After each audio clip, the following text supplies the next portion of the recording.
Halo Sobat Arsip, balik lagi nih kali ini sama Bang Ajak. Tapi Bang Ajak kali ini agak tampil beda nih. Di sini Bang Ajak bakal ajak Sobat Arsip untuk berjalan-jalan, mengelilingi tapi bukan sekedar berkeliling. Nah, di sini Bang Ajak akan menelusuri suatu sejarah yang tersimpan di sudut kota, yang dimana sekarang Bang Ajak ada di suatu spot paling ikonik di Jakarta, yaitu Jembatan Kota Intan. Sobat Arsip mau tahu gimana sejarahnya? Yuk kita kulik.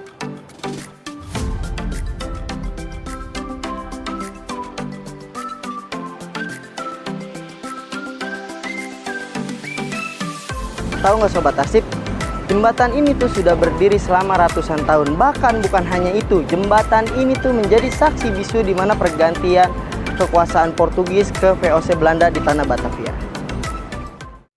Nah Sobat Arsip, mari kita mulai dari awal ceritanya.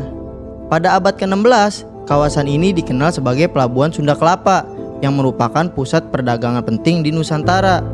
Nah, kapal-kapal dari berbagai negara datang dan berlabuh di sini, menjadikan kawasan ini sangat ramai dan strategis. Pada masa itu, Portugis sempat menjalin kerjasama dengan kerajaan Sunda. Namun, sebelum kerjasama tersebut berkembang lebih jauh, VOC Belanda datang dan mengambil alih di wilayah ini pada tahun 1619 di bawah pimpinan JP Koen. Sejak saat itulah Batavia mulai dibangun dan berkembang sebagai pusat kekuasaan kolonial Belanda. Seiring berkembangnya Batavia, diperlukan akses untuk menyeberangi aliran sungai yang kini dikenal sebagai Kali Besar. Pada sekitar tahun 1628 dibangunlah jembatan pertama di lokasi ini. Namun saat itu jembatan ini belum dikenal dengan nama Jembatan Kota Intan. Namanya mengalami beberapa perubahan dan mengikuti perkembangan zaman dan kekuasaan yang ada. Awalnya jembatan ini dikenal dengan nama Engelsbrug, yang berarti jembatan Inggris. Nama ini muncul karena jembatan tersebut pernah dibakar oleh pasukan Inggris untuk menghambat pergerakan Belanda.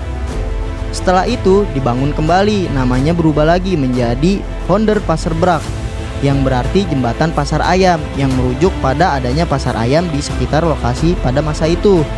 Nah, keunikan jembatan Kota Intan tidak hanya terletak pada sejarahnya, tetapi juga pada bentuknya. Jembatan ini merupakan jenis jembatan angkat atau drawbridge. Pada masa lalu, bagian tengah jembatan ini dapat diangkat untuk memberikan jalan bagi kapal-kapal besar yang melintas di Kali Besar. Mekanisme ini menunjukkan bahwa pada masa itu Jakarta atau Batavia telah memiliki sistem infrastruktur yang sangat maju. Nah, jika kita membayangkan suasana pada abad ke-17 hingga ke-18, kawasan ini merupakan pusat aktivitas yang sangat ramai. Mulai dari pedagang, tentara, masyarakat pribumi, hingga orang-orang Eropa berinteraksi di tempat ini. Banyak juga kapal-kapal yang hilir mudik di Kali Besar. Sementara gudang penyimpanan rempah-rempah berjajar di sepanjang tepi sungai. Nah, jembatan ini menjadikan penghubung penting dalam aktivitas ekonomi dan perdagangan di Batavia. Jadi Sobat Arsip, seiring berkembangnya zaman, Batavia menjadi Jakarta. Dan jembatan angkat ini sudah tidak lagi dipergunakan seperti dahulu dioperasikan. Akan tetapi jembatan Kota Intan ini berdiri sebagai saksi bisu di mana perjalanan panjang kota ini.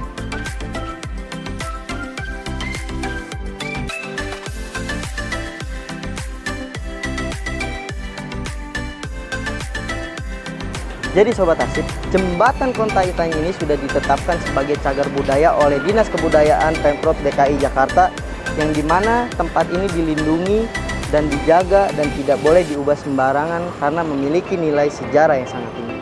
Selain itu, kawasan ini juga menjadi destinasi wisata yang populer. Banyak pengunjung yang datang untuk berfoto, membuat konten, bahkan melakukan sesi prewedding di lokasi ini. Di tengah kemajuan kota Jakarta, keberadaan tempat seperti ini mengingatkan kita akan masa lalu. Sebuah masa yang penuh cerita tentang perdagangan, perjuangan, perkembangan kota. Dan jembatan ini juga bukan sekedar struktur kayu dan besi, melainkan penghubung antara sejarah dan kehidupan masa kini. Nah, jadi bagi Sobat Arsip yang berkunjung ke Kota Tua, jangan hanya sekedar lewat atau berkeliling di tempat ini saja, tapi luangkan waktu sejenak untuk berhenti, mengamati, dan membayangkan suasana ratusan tahun yang lalu. Nah, jadi Sobat Arsip, demikian dulu nih perjalanan Bang Ajak kali ini mengenai pembahasan tentang Jembatan Kota Intan. Sampai jumpa lagi nih di cerita Bang Ajak berikutnya. Wassalamualaikum warahmatullahi wabarakatuh.